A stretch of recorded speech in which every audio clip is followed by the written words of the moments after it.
Hello friends, I am Vishnu Patel from Shri and Srimati P.K. Kotawala Arts College, Patan, belonging to the Department of English. In this video, I propose to proceed further in our discussion of the course for BA program titled Core Compulsory English 305, that is 3CC305. The name of the paper is Foundation Course in Literary Criticism. In part 1 of our discussion, we tried to have a cursory glance on the main topics prescribed for us in the syllabus. As we saw, the topics have been divided into 4 units, and we one by one saw what we are supposed to understand in these units. Today, we shall try to deal with the first 2 topics that occur in unit number 1.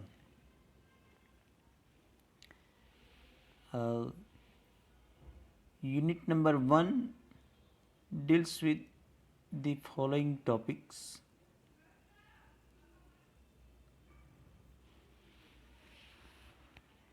what is literary criticism, functions of criticism or critics, and third, qualities of a good critic.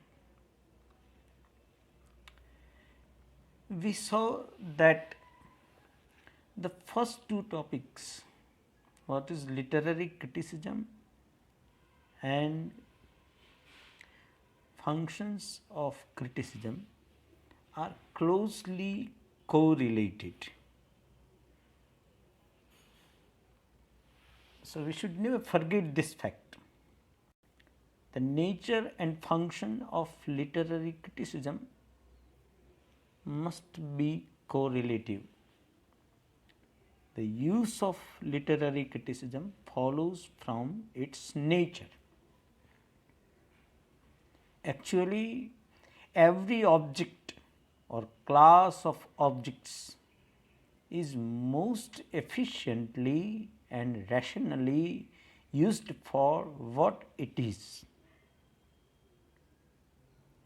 Similarly, the nature of an object follows from its use.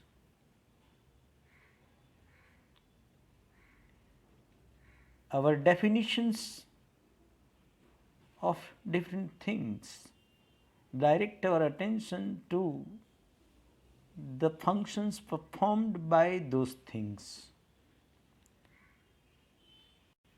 A thing is what it does. Hence, when we make an attempt to understand the nature of literary criticism, the function it performs is automatically understood. So, we shall try to discuss the first 2 topics together.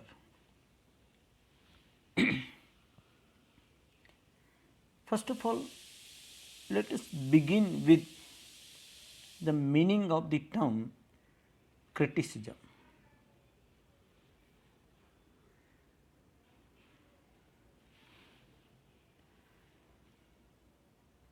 As you can see in the slide, we have to concentrate on the origin and meaning of the term criticism. The term critic has been derived from the Greek term kritikos, which means a judge of literature. So basically, a critic is supposed to be a judge of literature.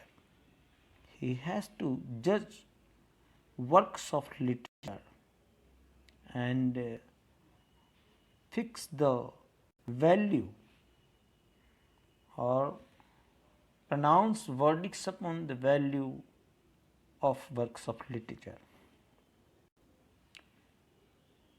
This term, that is kritikos, occurs as early as the end of the 4th century before Christ.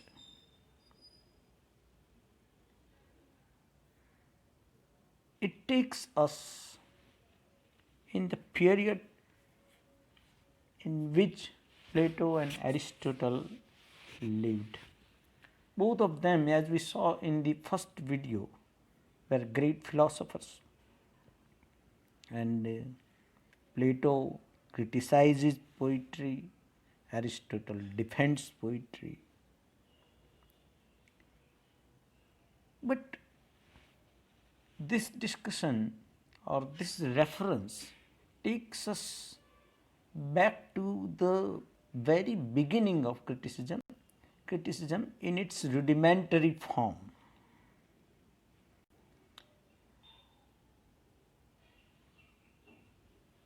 In the remarks found in the creative works of poets like Homer and Hesiod, we can find criticism in its crude form. Scattered remarks are there. Demodocus is the bard, and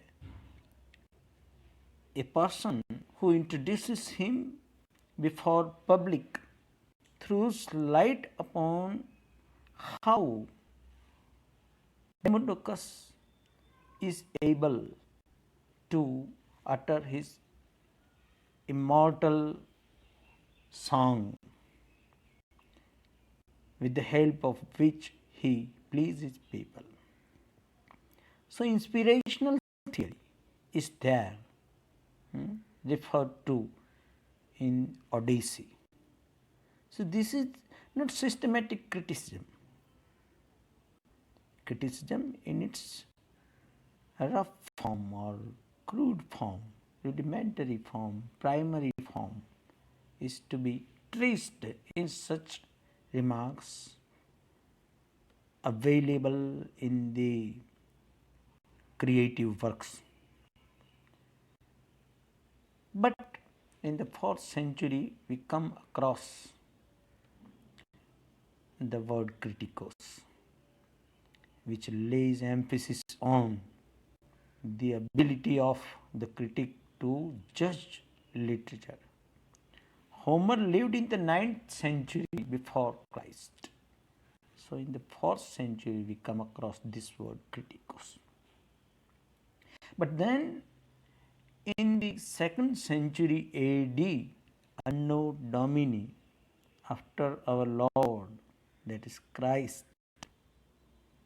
its place, means the place of the word kritikos, was taken by the term criticus.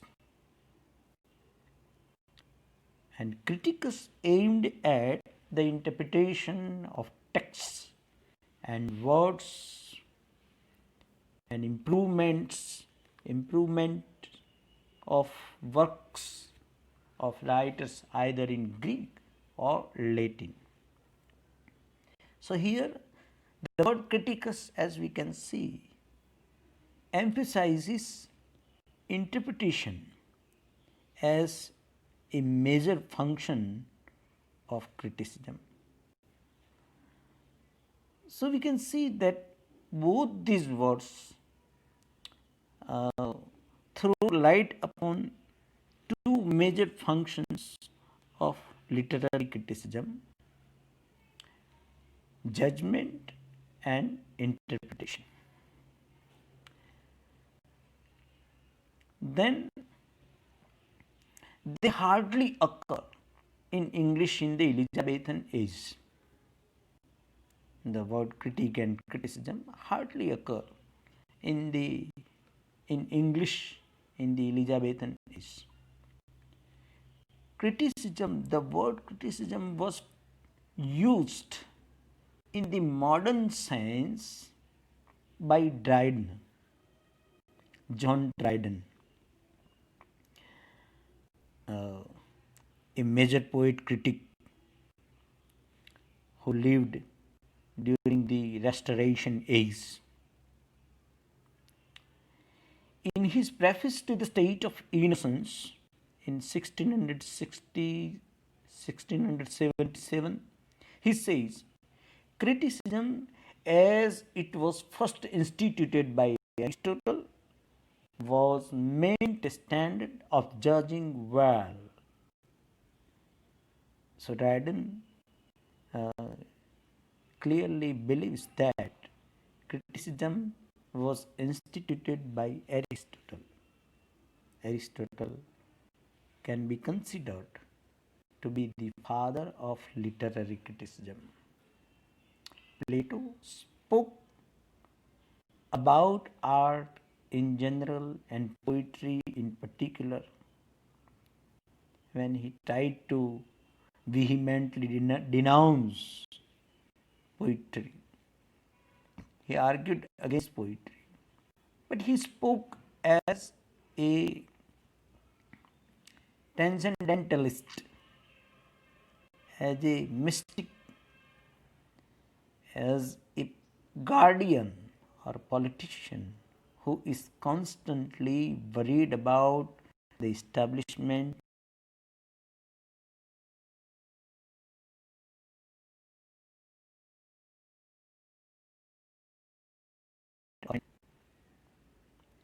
defends poetry as a literary critique.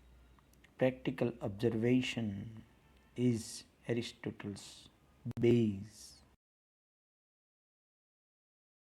The first video, Part 1.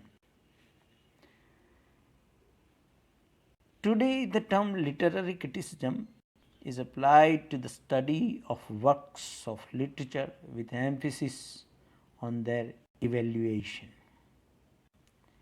There has been much controversy whether the function of a critic is to judge or evaluate or to interpret a work of art or literature. Actually, all these functions belong to the field of literary criticism. Let us now turn to the functions, major functions of criticism.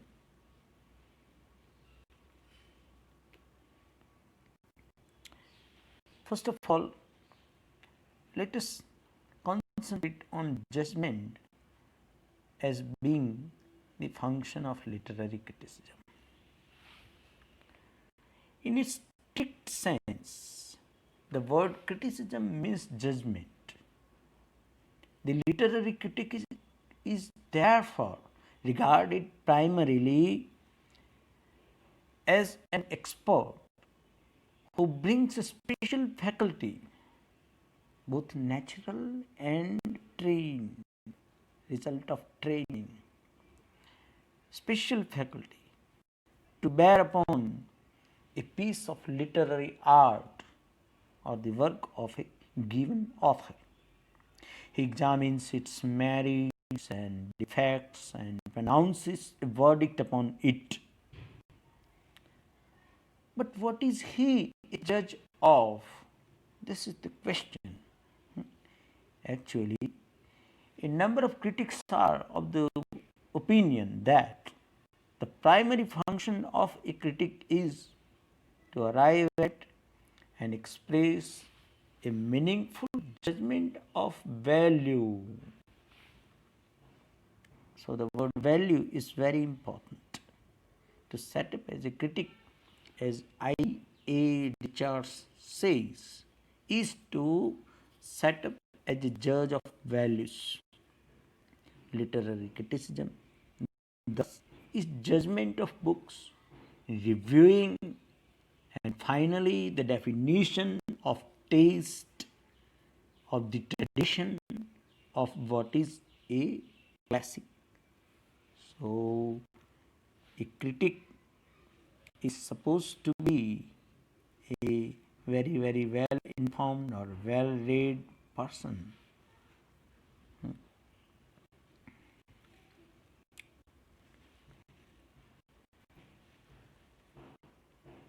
Rene Malik says,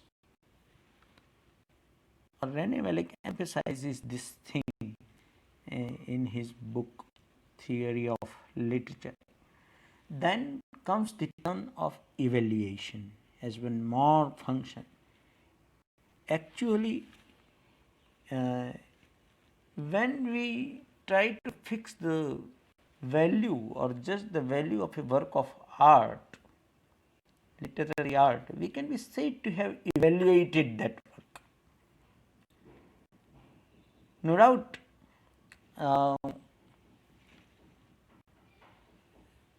some critics draw some difference between the verb value and evaluate. When we value a work of art, we acknowledge it as a work of art, work of literary art.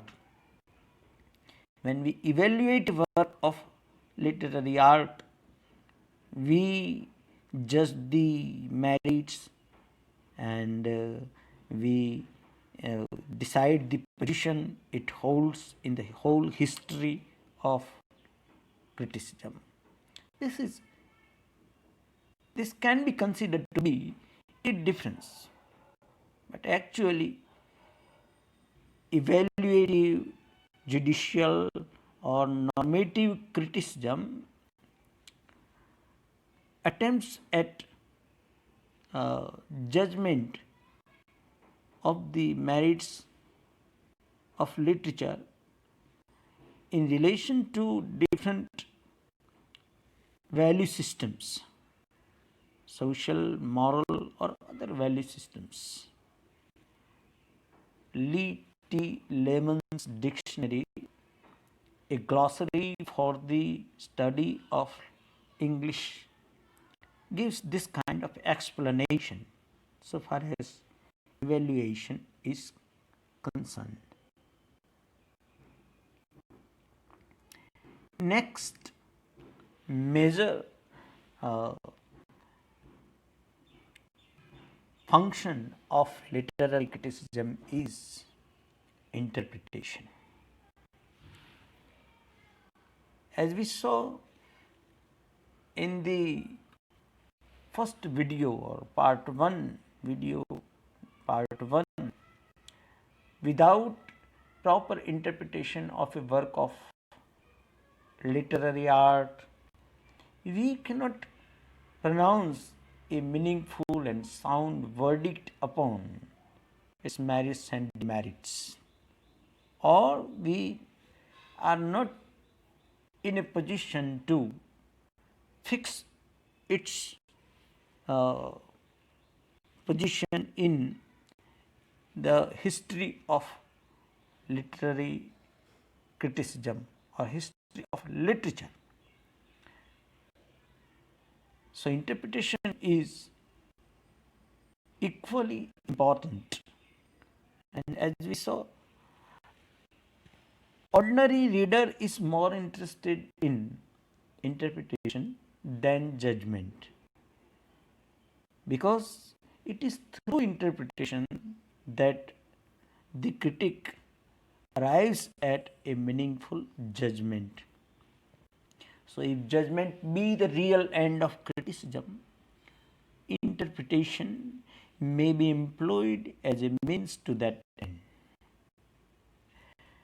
The critic's purpose will be to penetrate to the heart of the book before him, to disengage its essential qualities of power and beauty, to distinguish between what is temporary and what is permanent in it, to analyze and formulate its meaning, to elucidate by direct examination the artistic and moral principles which have guided and controlled the writer's labors. So this is the process of interpretation. Whole process of interpretation involves all these minor functions. This is how proper interpretation of a work becomes possible. What is merely implicit in his author's work, the critic will make explicit. Because art lies in concealment. Poetry says things in a concealed manner. Everything is implied in poetry, not in an explicit way. So the ideal critic is supposed to have the ability of reading between the lines, find out the hidden meaning of a work of literature. The space between the lines, blank space, tells about the poet's vision more often than not than the printed words. He will exhibit the interrelations of its parts of a literary work, and the connections of each with the whole which they compose, thus explaining, unfolding, illuminating. He will show us what the book really is, its content, its spirit, its art, and this done, he will leave it to justify and appraise itself. So, Walter Pater aptly observes that to fill the virtue of the poet or the painter, to disengage it, to set it forth, these are the three stages of the critic's duty. Poetry is a criticism or interpretation of life, as Matthew Arnold describes it. Criticism is an interpretation of that interpretation. So, there is no work of art which is not preceded by a kind of criticism, as there is no work of art which is not followed by a kind of criticism. So, the artist too is supposed to be a critic in a sense. He has to analyze life in his own way. He is a man of vision. He is endowed with a larger sense of the meaning of life. In the same way, the critic is endowed with a larger sense of the meaning of literature.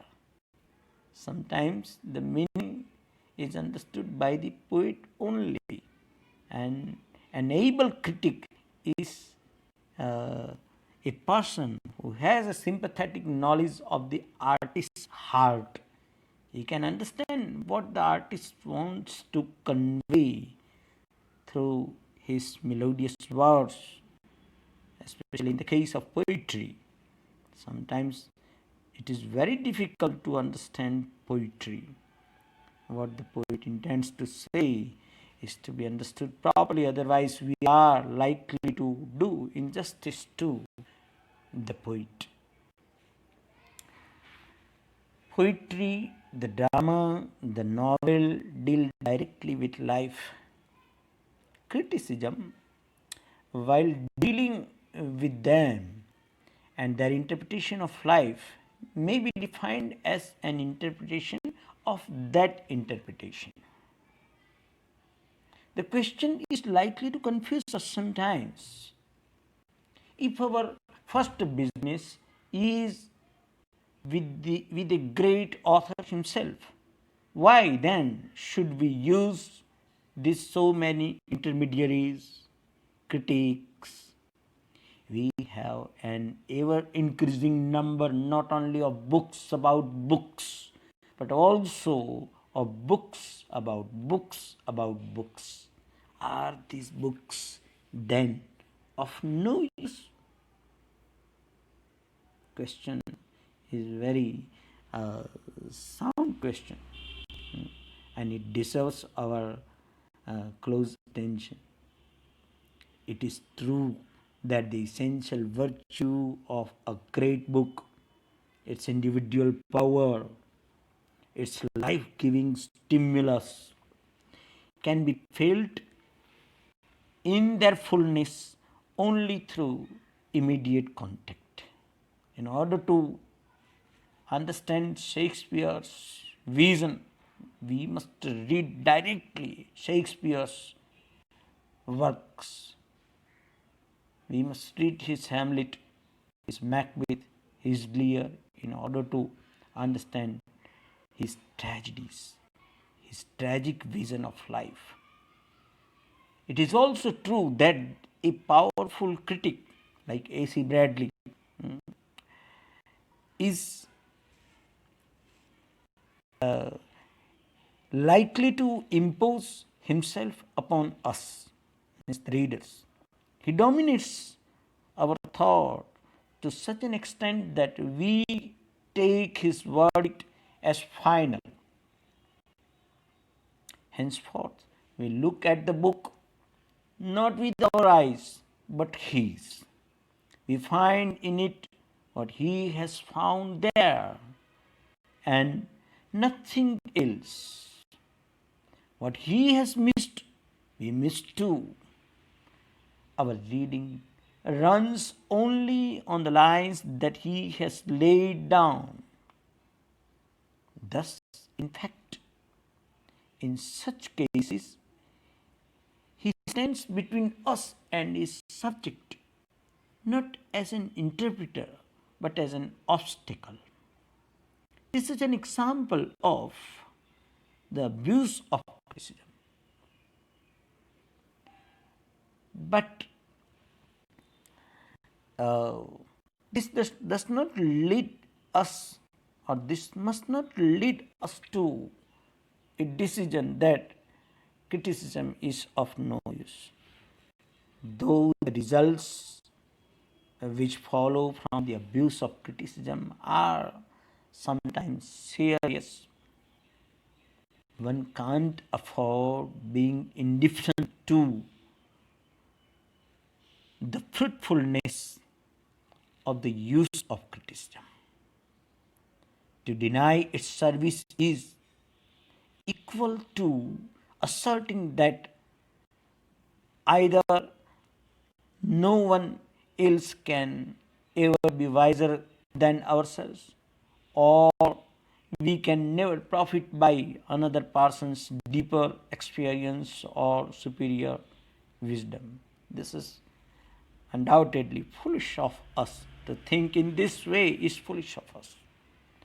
So, the chief function of criticism is to enlighten and stimulate. If a great poet makes us partakers of his larger sense of the meaning of life, a great critic may make us partakers of his larger sense of the meaning of literature. Walter Patel puts it very nicely says,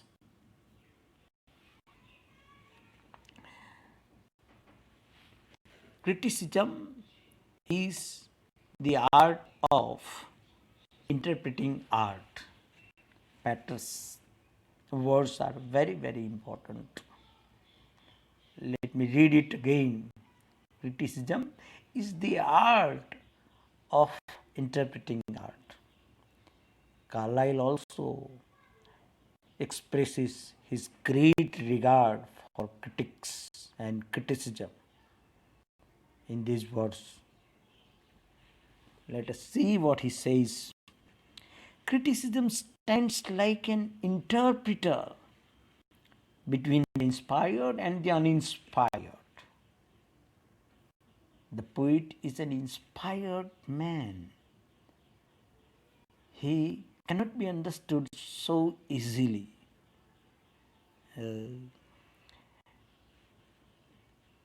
The poets who lived in the antiquity firmly believed that their art is the result of the inspiration derived from the muses. Modern psychology does not accept this view, inspirational view, but Carlyle's words show that poets' words are not so easily understandable. So let us pay attention to what Carlyle says. Criticism stands like an interpreter between the inspired and the uninspired. We are uninspired. Ordinary readers are uninspired. The poet is an inspired man. Between the prophet, a poet is a prophet also. Between the prophet and those who hear the melody of his words, but catch the glimpse of their material meaning, but understand not the deeper import. Hidden meaning is not easy to understand, easy to catch. He can enjoy the melody of the poet's words and be happy. But in order to understand the hidden meaning conveyed to us by the poet, we have to take help of the intermediary known as critic. So this is the function a critic is supposed to perform. Criticism plays this role, and this role is not ordinary kind of role. Matthew Arnold also defines criticism in a nice manner. According to him, criticism is a disinterested endeavor to learn and propagate the best that is known and thought in the world. Once again, we come across the nature of criticism. What is criticism? Criticism is a disinterested endeavor. Disinterested means impartial, free from biases and prejudices, likes, dislikes, etc. If I happen to be a man with romantic tendencies, I like romantic poems only. So this is not fair criticism. I speak good about romantic poems and romantic poets. So this is not fair criticism. This is not disinterested endeavor. It should be the critic's endeavor should be a disinterested endeavor, impartial. Arnold lays emphasis on this impartiality of the critic when he tries to study a work of literature. And for becoming impartial, he suggests the touchstone theory. Touchstone theory aims at making the critic impartial. Let us turn to Arnold's words. A disinterested endeavor. Criticism is a disinterested endeavor to learn and propagate the best that is known and thought in the world. best literature, best things thought and known in different languages, in different corners of the world, have got to be studied closely by the critic. So this is the responsibility of a critic. This is the expectation from a good critic. We come across the qualities of a good critic also during this discussion.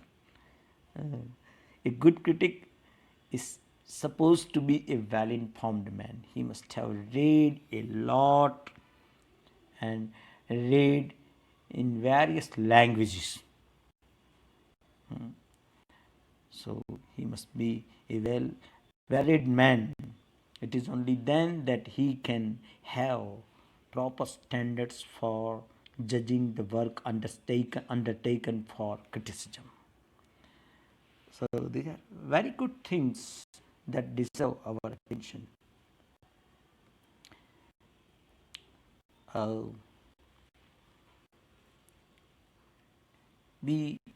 Critic, poet and critic both are friends and they are not foes.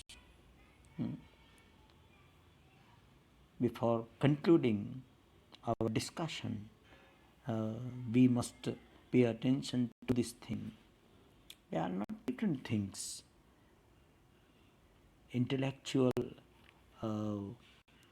activity is there. A good critic is a very good friend of the poet, of the creator. Though these faculties are different, creative faculty and critical faculty, these faculties are basically different. They are in alliance. Both poet and critic draw the light from the sun of beauty and truth, and we may be glad of both.